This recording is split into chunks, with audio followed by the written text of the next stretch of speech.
Topic है हमारा संज्ञा। ठीक है, संज्ञा की परिभाषा होती है किसी व्यक्ति, वस्तु, स्थान और भाव के नाम को संज्ञा कहते हैं।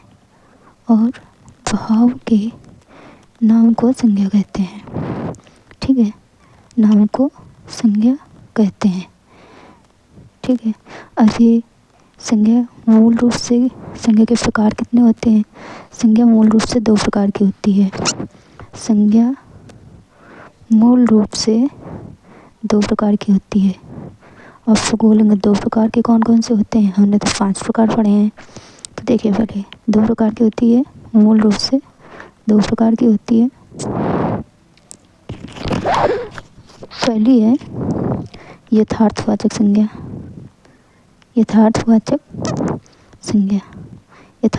संज्ञा। दूसरी होती है भाववाचक संज्ञा। ठीक है, ये मूल रूप से 2 प्रकार होते हैं। अब यथार्थवाचक संज्ञा कौन सी होती है? वो संज्ञा जिसे हम देख सकते हैं, मतलब वो व्यक्ति, वस्तु या स्थान जिसे हम देख सकते हैं, वो यथार्थवाचक संज्ञा के अंतर्गत आ जाती है। और भाववाचक संज्ञा वो होती है जिसे हम देख नहीं सकते हैं, जो अदृश्य होती है। तो ये संज्ञा कैसी होती है? ये दृश्य होती है। और ये कैसी होती है? अदृश्य होती है। ठीक है, अब यथार्थवाचक संज्ञा यानी कि दृश्य के अंतर्गत कौन कौन सी संज्ञाएं आ जाती हैं? तो इसके अंतर्गत आ जाती है व्यक्तिवाचक संज्ञा, दूसरी आ जाती है जातिवाचक संज्ञा, और तीसरी आ जाती है पदार्थवाचक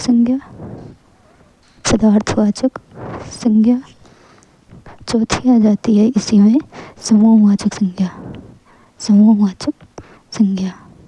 तो ये दृश्य यानी कि यथार्थवाचक संज्ञा के अंतर्गत 4 प्रकार की संज्ञाएं आ जाती हैं, और भाववाचक संज्ञा अदृश्य होती है। ठीक है, अब प्राचीन हिंदी के अनुसार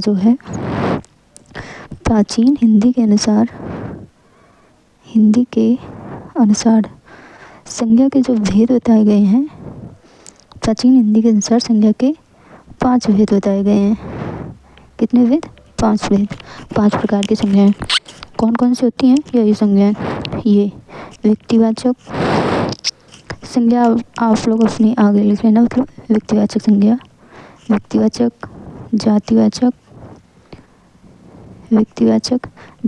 संज्ञा, पदार्थवाचक संज्ञा, समूहवाचक संज्ञा और भाववाचक संज्ञा। ये प्राचीन हिंदी के अनुसार 5 प्रकार की संज्ञाएं बताई गई हैं। लेकिन आधुनिक हिंदी के अनुसार आधुनिक हिंदी के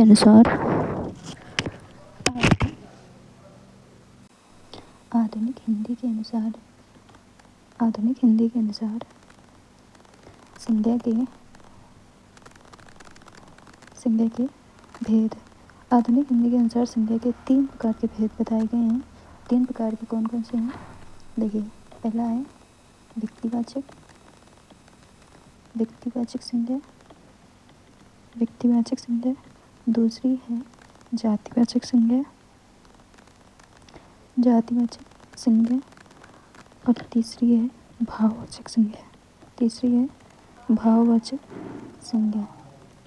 अब ये जातिवाचक संज्ञा के अंतर्गत ही कौन कौन सी आ जाती हैं? पदार्थवाचक संज्ञा, और इसी के अंतर्गत आ जाती है समूहवाचक संज्ञा।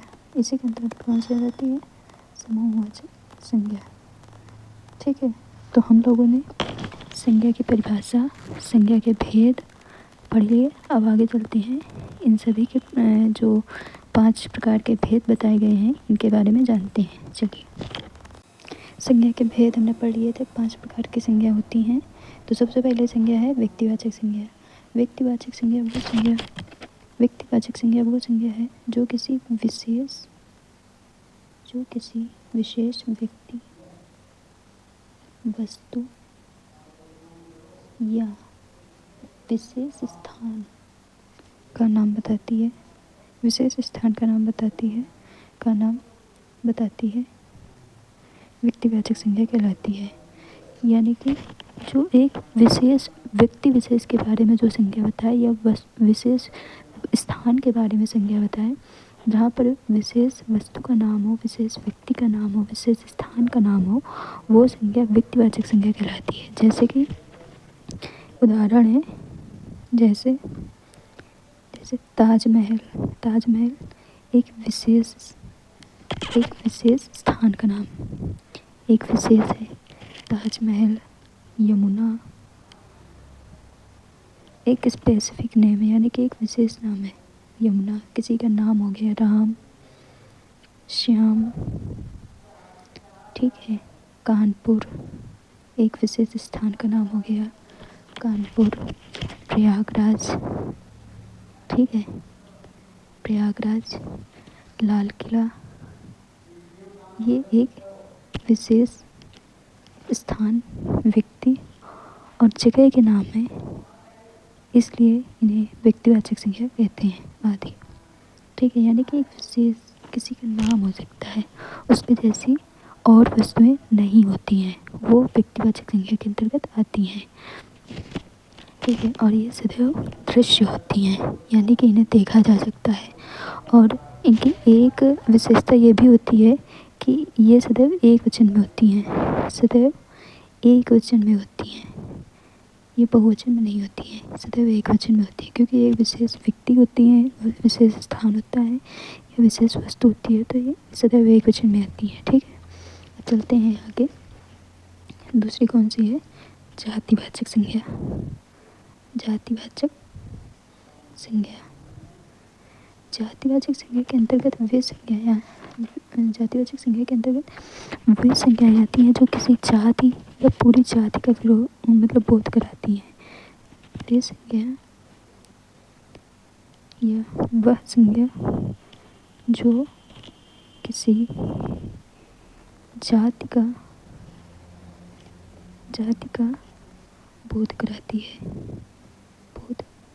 है, जातिवाचक संज्ञा कहलाती है।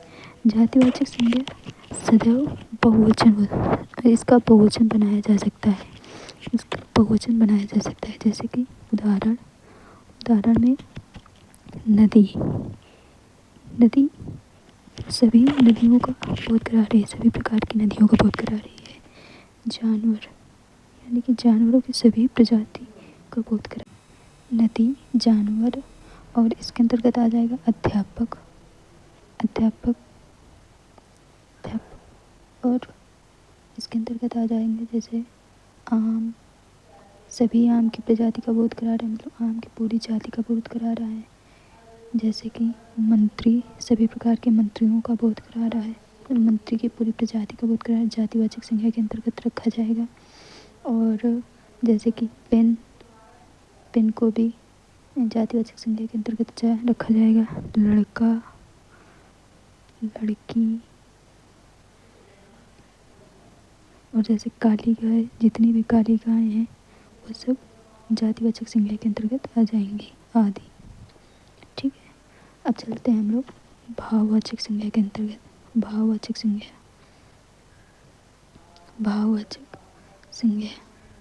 तो भाववाचक संज्ञा वे संज्ञा होती हैं, भाववाचक संज्ञा वह संज्ञा होती है, वह संज्ञा जो भाव, गुण, दोष, अवस्था आदि को दर्शाती है, भाववाचक संज्ञा कहलाती है। भाव यानी कि हमारे भाव प्रदर्शित होंगे, मतलब जिन्हें हम देख नहीं सकते हैं, या एक प्रकार से कह सकते हैं कि जो अदृश्य होते हैं और जिन्हें किसी प्लेट में परोसा ना जा सके, उन्हें भाववाचक संज्ञा कहते हैं। अब जैसे भाव कौन कौन से होते हैं?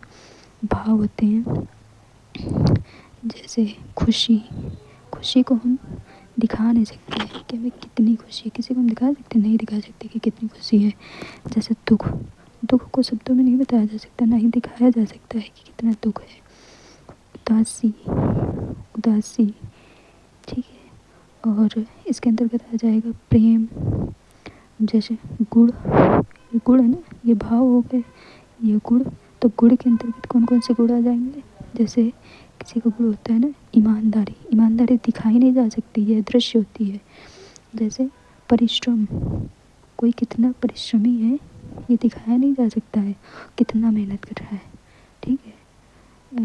जैसे किसी की अच्छाई, ठीक है, किसी की अच्छाई दिखाई नहीं देती कि वो कितना अच्छा है, वो एक गुण होता है उसके अंतर्गत, किसी व्यक्ति का एक गुण होता है। जैसे कि प्यास, प्यास को दिखाया नहीं जा सकता, कोई व्यक्ति दिखा नहीं सकता कि हमें कितनी प्यास लगी है, ठीक है।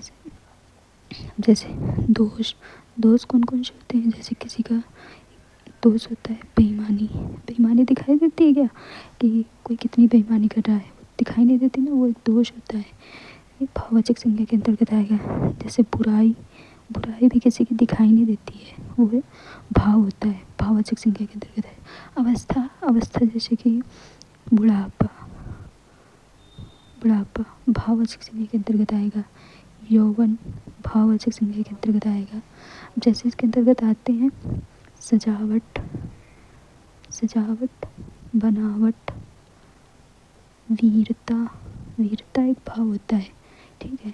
गुस्सा, गुस्सा भी एक भाव होता है, ठीक है। और इसके अंतर्गत आ जाएगा क्रोध, क्रोध को दिखाया नहीं जा सकता, अदृश्य होता है, किसी को कितना क्रोध होता है किसी को नहीं पता होता ना। साहस, कोई कितना साहस, मतलब किसके अंदर कितना साहस है ये दिखाया नहीं जा सकता है। जैसे गरीबी, ठीक है, गरीबी, मिठास, ये बहुत इम्पोर्टेंट है, ये परीक्षाओं में बहुत पूछा जाता है। मिठास किस संज्ञा के अंतर्गत आएगा? जैसे जैसे इसके अंतर्गत आ जाता है मोहब्बत, मोहब्बत, ये भी भाववाचक संज्ञा के अंतर्गत आएगी ही आएगा। तो भाववाचक संज्ञा ये संज्ञा होती है, वह संज्ञा जो भाव, गुण, दोष, अवस्था आदि को दर्शाती है, वह भाववाचक संज्ञा के अंतर्गत आती है, ठीक है। ये हो गई भाववाचक संज्ञा। अब हम लोग आगे बढ़ते हैं द्रव्यवाचक संज्ञा के अंतर्गत। देखिए द्रव्यवाचक संज्ञा, द्रव्यवाचक संज्ञा, द्रव्यवाचक संज्ञा कौन सी संज्ञा होती है? द्रव्य यानी कि द्रव्य वे होते हैं, मतलब इसके अंतर्गत वे संज्ञाएँ आती हैं जो, वह संज्ञा, पहले परिभाषा देख लेते हैं, वह संज्ञा जो किसी द्रव्य, द्रव्य का बोध कराती है, का बोध कराती है, द्रव्यवाचक संज्ञा कहलाती है। देखो एक होता है द्रव और एक होता है द्रव्य, इन दोनों में अंतर होता है। द्रव जो होता है वो लिक्विड होता है, यानी कि वो मतलब लिक्विड होता है, लिक्विड आप लोग समझते हैं ना। और जो द्रव्य होता है वो मैटर होता है, यानी कि पदार्थ, ठीक है। तो ये द्रव नहीं है, ये है द्रव्य, मैटर वाली है, यानी कि द्रव्यवाचक संज्ञा, ठीक है। तो इसके अंतर्गत आती हैं खाने पानी, खाने पीने की चीज़ें, खाने पीने की चीज़ें। अब खाने पीने की चीज़ें कैसी, मतलब तो खाने पीने की चीज़ें जैसे कि तेल, अच्छा इसमें एक चीज़ और लिख लेना, इसे गिना नहीं जा सकता, गिनती ना हो सके, ये चीज़ें इसमें लिख लेना, ये बहुत इंपॉर्टेंट है। गिनती ना की जा सके वो द्रव्यवाचक संज्ञा की। जैसे तेल को हम गिन नहीं सकते हैं, कितना तेल, कितना जब लगता है कितना तेल तो वो माप तोल दिखाता है, एक तेल, दो तेल, तीन तेल, ऐसा तो नहीं होता ना, वो 1 किलो, वो उसकी माप है, वो माप तोल है। लेकिन तेल को गिना नहीं जा सकता है कि इसे गिन, एक तेल है, दो तेल है, तीन तेल, उसे नहीं गिन सकते हैं ना। तो तेल आ जाएगा जैसे कि घी, एक घी, दो घी, ठीक है। अब जैसे इसके अंतर्गत आ जाएगा और कौन सी आ सकती हैं, जैसे पानी, दूध, ये सब खाने पीने की चीज़ें ये इसके अंतर्गत आ जाएंगी, पानी, दूध आदि ये सब इसके अंतर्गत आ जाएंगे, खाने पीने की चीज़ें आती हैं। और दूसरा आता है खनिज और पदार्थ, जितने भी खनिज और पदार्थ होते हैं वो द्रव्यवाचक संज्ञा के अंतर्गत आते हैं। खनिज और पदार्थ जैसे लोहा, लोहा, सोना, लोहा, सोना, चांदी आदि जो भी होते हैं वो द्रव्यवाचक संज्ञा के अंतर्गत आते हैं, यानी कि जिन्हें गिना ना जा सके, ठीक है। वह संज्ञा जो किसी द्रव्य का बोध कराती है द्रव्यवाचक संज्ञा कहलाती है। द्रव्यवाचक संज्ञा में खाने पीने की चीज़ें और खनिज और पदार्थ आ जाते हैं। ठीक है, अब हम चलते हैं समूहवाचक संज्ञा के अंतर्गत। समूहवाचक संज्ञा, समूहवाचक संज्ञा, समूहवाचक संज्ञा, समूहवाचक संज्ञा वह संज्ञा होती है, पहले तो इसकी एक मतलब पहचान लिख लेना इसमें, किसे गिना जा सकता है, गिना जा सके। वह संज्ञा जिसे गिना जा सके समूहवाचक संज्ञा के अंतर्गत आती है। अब समूहवाचक संज्ञा के अंतर्गत कौन कौन सी संज्ञाएं आती हैं, जैसे समूह, आप लोग समझ रहे हैं, मतलब किसी एक झुंड यानी कि एक से अधिक जब चीज़ें हैं तो वो समूहवाचक से, एक जब चीज़ है तो वो समूहवाचक नहीं, एक से जब ज़्यादा चीज़ें आएंगी तब वो समूहवाचक संज्ञा के अंतर्गत है। समूहवाचक में कौन कौन से समूह आ सकते हैं, जैसे कि व्यक्तियों का समूह, व्यक्तियों के समूह में कौन कौन सा समूह आता है वो हम लोग देखेंगे। जैसे व्यक्तियों का समूह, तो इस व्यक्तियों के समूह में जैसे भीड़, ठीक है, भीड़, संगठन, गिरोह, ये सब एक से ज़्यादा लोग इकट्ठे रहते हैं ना तो समूह के अंतर्गत आ जाएगा। जैसे सभा, परिवार, दल, कक्षा, ठीक है, और पुलिस, आर्मी, पुलिस, सेना, ये सब व्यक्तियों का समूह जो होगा वो सब समूहवाचक संज्ञा के अंतर्गत आ जाएगा। अब समूहवाचक संज्ञा के अंतर्गत ही आ जाता है वस्तुओं का समूह, वस्तुओं का समूह, वस्तुओं का समूह, वस्तुओं का समूह मतलब जैसे कि कोई गुच्छा है, ठीक है, कोई पुंज है, तो वो समूहवाचक संज्ञा के अंतर्गत आ जाते हैं। तो हम लोगों ने 5 प्रकार की संज्ञाएं पढ़ ली हैं। पहली संज्ञा हम लोगों ने पढ़ ली व्यक्तिवाचक संज्ञा, ठीक है, व्यक्तिवाचक संज्ञा, जातिवाचक संज्ञा, भाववाचक संज्ञा, ठीक है, द्रव्यवाचक संज्ञा, समूहवाचक संज्ञा। हम लोगों ने टोटल 5 संज्ञाओं का अध्ययन कर लिया है। तो अब हमारा संज्ञा का टॉपिक ख़त्म होता है।